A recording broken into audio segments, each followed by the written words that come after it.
At the mayor's office to end domestic and gender-based violence for 6 years now. She faced the enormous challenge of identifying and protecting domestic violence victims in the city on lockdown for more than a year. Commissioner Noel joins me now. Good to see you. Very nice to be with you, Cheryl.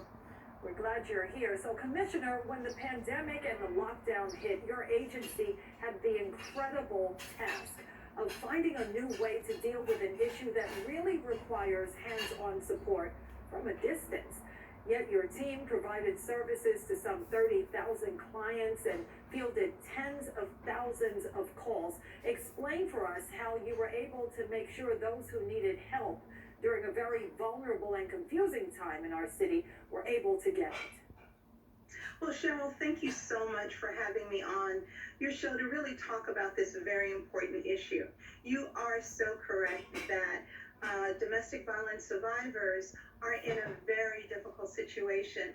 We know that survivors face many vulnerabilities around achieving safety and finding safety. And that's not always in their home. And so we were able during COVID-19 to pivot our services very quickly to remote online services in a virtual environment so that we could reach survivors. So what does that really mean for us? It means that our in-person walk-in family justice centers had to temporarily close.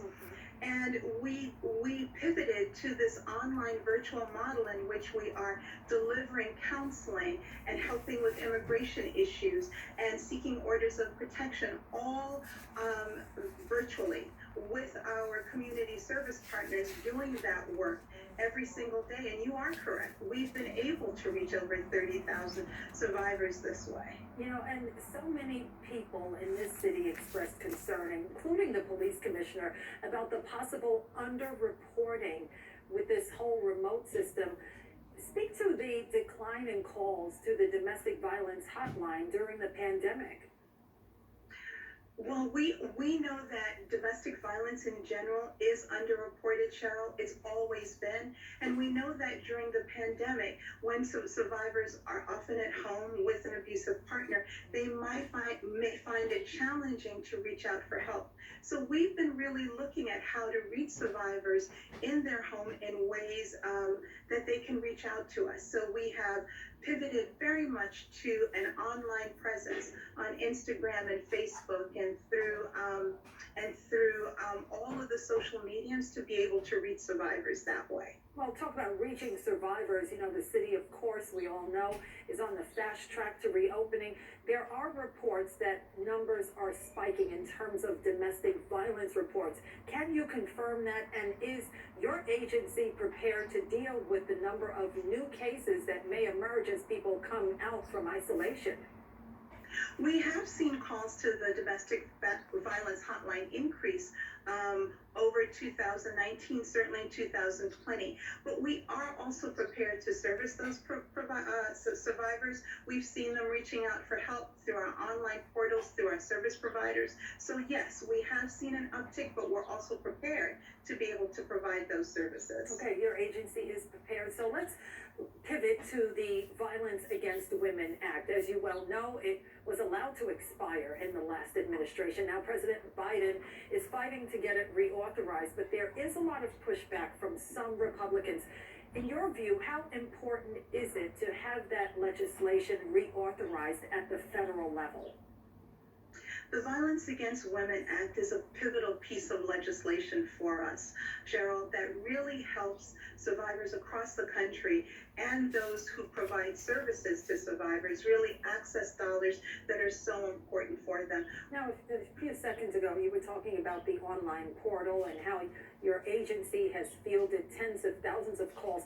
Talk to us about that initiative and give us some specifics, if you can, on how your team is helping to keep survivors safe online, because there is nothing like that human connection, right?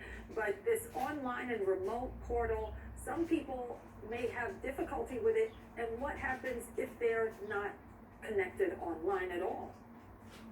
Well, absolutely. We know that in certain communities that may be a challenge. So while we were all struggling to put services together and make sure that survivors receive those services. We also began a couple of initiatives that really speak to that.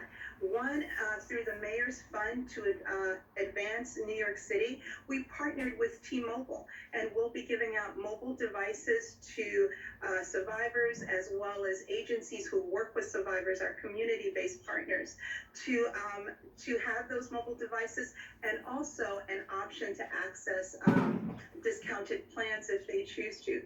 And again, as more people go online, the need for cybersecurity is so very important.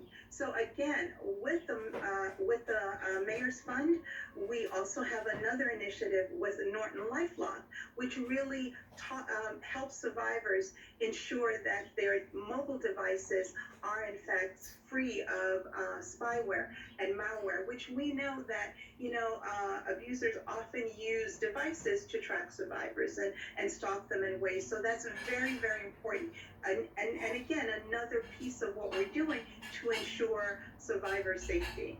Okay, and survivor safety is what it's all about. You have a lot of different tools your team is working with, hopefully saving lives and getting people to safe spaces. Commissioner Noel, appreciate your time today. Time for another break. In Focus continues.